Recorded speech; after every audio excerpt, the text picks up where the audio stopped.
सस्ते वाले दाल मसाले स्वाद हुआ बेकार। MDH की हल्दी मिर्ची धनिया करे कमाल। ये रंग दे, ये खुशबू दे, ये तीखा, ये कम पड़े। क्या निराला MDH मसाला।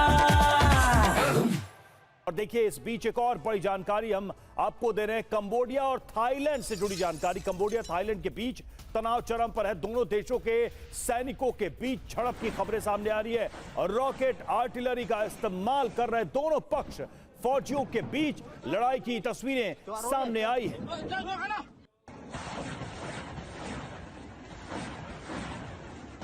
तो देखिए तनाव का एक और द्वार खोलता हुआ दिखाई दे रहा है। ये तस्वीरें आई हैं कंबोडिया थाईलैंड के बीच जो टेंशन क्रिएट हुआ है उसको लेकर दोनों देशों के सैनिक आपस में झड़प करते नजर आए, एक दूसरे पर हमला करते नजर आए। रॉकेट आर्टिलरी का इस्तेमाल कर रहे दोनों पक्ष, दोनों एक दूसरे पर हमला करते दिखाई दिए। इन तस्वीरों में फौजियों के बीच लड़ाई की ये तस्वीरें आई हैं सामने।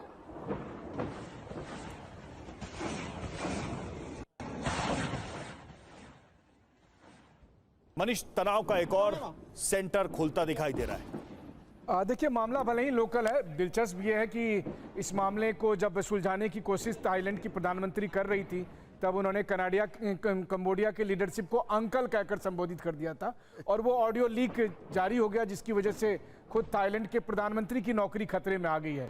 असल मामला ये है कि वहाँ पर आप कह सकते हैं तो सीमा विवाद का मसला था, लेकिन आसपास में जो दोनों देशों की जो सेनाएं थी उनकी गोलीबारी में एक दो लोग मारे गए और उसके बाद से ये मामला बढ़ता गया।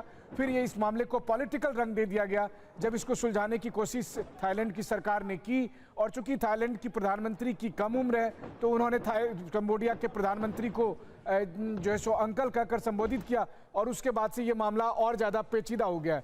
तो आप कह सकते हैं कि छोटे छोटे इस तरह के तनाव होते रहेंगे। शायद इसका एक बड़ा रीज़न ये है कि अब कोई वैश्विक संस्था नहीं है जो किसी भी दो देशों के बीच लड़ाई को रोकने में एक प्रभावी भूमिका निभा सके। बिल्कुल ये अपने आप में बहुत रवि महत्वपूर्ण बात है। और ये जो लास्ट पॉइंट मनीष ने कहा है और भारत का पक्ष भी आज की तारीख में यही है कि यूएन की भूमिका जो है वो क्या है और आमतौर पर इस तरह के संघर्ष, इस तरह के विवादों के मसले में यूएन क्या कर सकता है, क्या ऐसा कर सकता है जो कि नहीं किया जा रहा है। ये अपने आप में एक बड़ा सवाल है और उसको अपनी भूमिका को एक विस्तार देने की जरूरत है। ये बात भारत ने, हमारे प्रधानमंत्री नरेंद्र मोदी ने बहुत पुरजोर तरीके से कही है, एक नहीं कई बार कही गई है।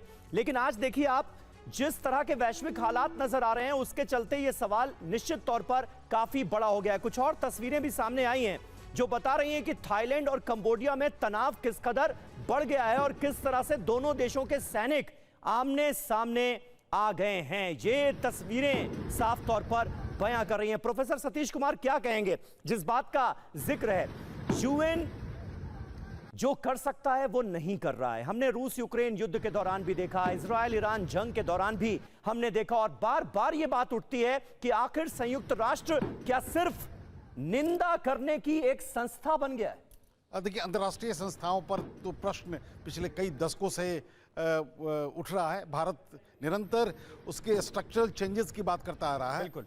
और जो करना चाहिए, न केवल हम ये पूर्व एशिया की बात करें, अफ्रीकी कई देशों में जो जातीय युद्ध चल रहे हैं, जो कॉन्फ्लिक्ट चल रहे हैं, उनका निष्पादन अंतर्राष्ट्रीय संगठन के द्वारा होना चाहिए था, लेकिन वो नहीं हो रहा है क्योंकि उसको कमजोर करने की कोशिश भी अमेरिका और तमाम पश्चिमी देशों भारत उस यूएन को रीस्ट्रक्चर करने की बात तो हमेशा कहता रहा यूएनएससी को। आप बदलेंगे नहीं तो प्रभाव कैसे बढ़ेगा?